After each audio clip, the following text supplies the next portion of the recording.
Sudah berapa lama ya kita tidak melihat seseorang membaca?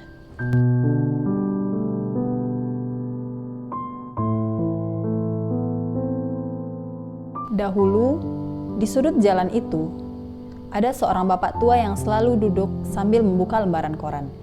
Di halte itu, ada pelajar yang menyelipkan novel di antara buku pelajarannya, mencuri waktu barang 5 menit sebelum bus datang.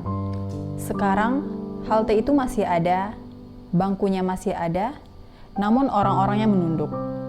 Bukan ke buku, hanya ke layar yang berkedip-kedip, kosong dari cerita.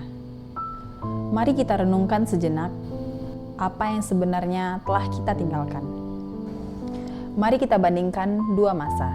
Dahulu, ketika menunggu antrean atau jemputan, orang-orang mengisi waktu dengan membaca buku. Sekarang, yang terjadi adalah mengulir layar tanpa henti. Dahulu, toko buku selalu ramai. Ada yang duduk membaca di lantai, ada yang mengantri di kasir.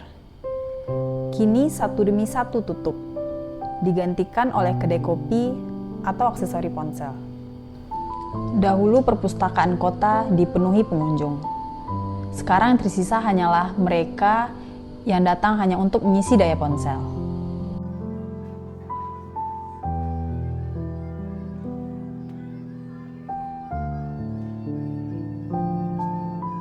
Mari kita jujur pada diri sendiri. Bukan berarti kita menolak kemajuan.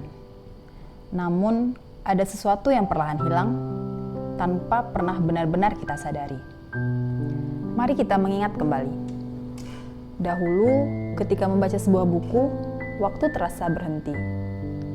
Panggilan untuk makan pun seakan tak terdengar. Karena sepenuhnya pikiran hanya tertuju pada nasib tokoh dalam cerita. Itulah yang kami khawatirkan akan hilang dari generasi mendatang. Mereka mampu menggulir layar berjam-jam lamanya. Namun belum tentu pernah merasakan tenggelam dalam sebuah cerita. Memahami diri sendiri lebih dalam melalui tulisan seseorang yang mungkin telah lama tiada. Ini bukanlah persoalan kecil. Mari kita bayangkan bersama apabila keadaan ini terus berlanjut. Kota tetap ramai, gedung-gedung tetap berdiri kokoh, namun tidak ada lagi yang benar-benar merenung. Tidak ada lagi yang penasaran akan hal-hal baru. Yang perlu kita khawatirkan bukanlah kota yang sepi, melainkan masyarakatnya yang kehilangan makna, meski tampak sibuk sepanjang waktu.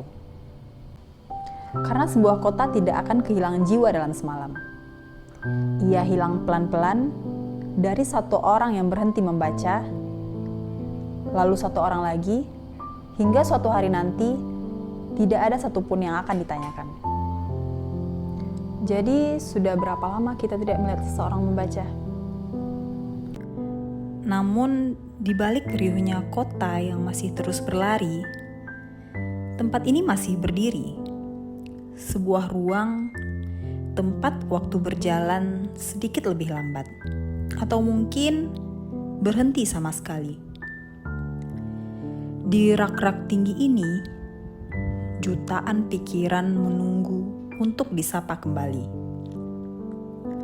Ada ribuan kisah yang belum sempat diceritakan, dan ada jawaban atas pertanyaan yang mungkin belum sempat kita ajukan. Membaca sebenarnya bukan tentang menolak hari ini, apalagi menyalahkan jemari yang kini terbiasa menggulir layar. Setiap kali kita membuka sebuah buku, entah itu karya sastra, sejarah, maupun pengetahuan mendalam, kita sedang mengizinkan pikiran kita untuk bernapas. Kita belajar mendengarkan tanpa perlu terburu-buru merespons. Kita belajar memahami sebelum tergesa-gesa menilai. Dan disinilah letak keajaibannya. Membaca tidak pernah benar-benar mati. Ia hanya menunggu kita untuk kembali melangkah masuk. Menemukan lagi rasa ingin tahu yang sempat tertimbun riuh rendahnya informasi. Jadi, jika hari ini terasa terlalu bising, pintu tempat ini akan selalu terbuka. Mungkin sudah waktunya kita bertanya pada diri sendiri, kapan terakhir kali kita membiarkan pikiran kita pulang?